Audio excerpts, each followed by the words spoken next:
Bonjour, aujourd'hui on va faire une purée qui va nous servir à pas mal de choses. On a déjà parlé de la pulpe de pommes de terre, du beurre, du lait entier surtout et du sel. On va faire une très bonne purée. C'est parti. La pomme de terre est encore tiède. On va la mettre.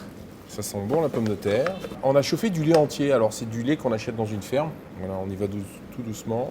Alors, ce qui est important, c'est, comme je vous l'ai dit déjà, pour pas que la purée corde, c'est de l'écraser et la passer au tamis quand elle est encore chaude. Ça c'est vraiment le secret pour qu'elle soit parfaitement onctueuse et parfaitement lisse, qu'elle soit pas élastique, qu'on appelle en termes professionnels cordée. Donc voilà, on a détendu la purée avec le lait et on va commencer à la monter au beurre. On a coupé des morceaux de beurre assez froids et voilà. Là on commence à la monter. Au début à la spatule, après on va terminer au fouet. On voit déjà que la purée là commence à prendre une jolie texture. On va continuer à mettre du beurre. Voilà, on y va au fur et à mesure, graduellement. Elle commence un petit peu à s'émulsionner, à blanchir. Voilà.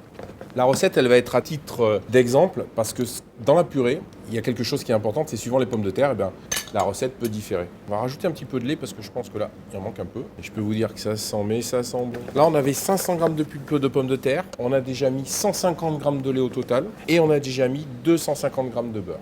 Allez, on va rajouter encore 150 g de beurre. Et là, on va pas tarder à prendre le fouet là. On va tout mettre. Là, on est à 500 g de pommes de terre, 150 g de lait et 400 g de beurre. Mais le pire, c'est qu'on va même peut-être pas s'arrêter là. Elle est bien, mais on va encore l'alléger en rajoutant un tout petit peu de beurre et en la fouettant pour lui donner un côté assez aérien. On va la passer au tamis maintenant. Si vous n'avez pas ça chez vous, c'est pas très grave. Vous voyez, il reste quelques petits grains. Ça évite d'avoir ça dans la purée. Un petit coup de corde. Vous voyez comme déjà, elle est quand même belle. Même si elle n'est pas passée, on voit déjà qu'elle est onctueuse. Et voilà, on a une belle purée bien onctueuse. On remet tout dedans. Et là, maintenant, le moment important de la recette. Alors, là, on va repartir avec un fouet. Donc la purée, là, elle est quand même assez dure. On peut s'arrêter là. Là, il faut lui donner de l'air à la purée. C'est pour ça que là, maintenant, on va prendre un fouet. Elle est un petit peu dure. On va rajouter un tout petit peu de lait. Voilà, là, c'est pas mal. Mais il manque un tout petit peu de beurre. Et là, faut remuer. À force de fouetter, on a incorporé de l'air, on a baissé la température et on voit que là, elle a blanchi, elle est devenue aérienne. On le voit bien là. Là, on a la belle texture. Là, c'est vraiment la belle texture. Elle va être délicieuse. Il reste à la servir dans un plat. Traditionnellement, on fait ce décor. Ça permet de jauger la texture et savoir si la purée va être bonne et moelleuse.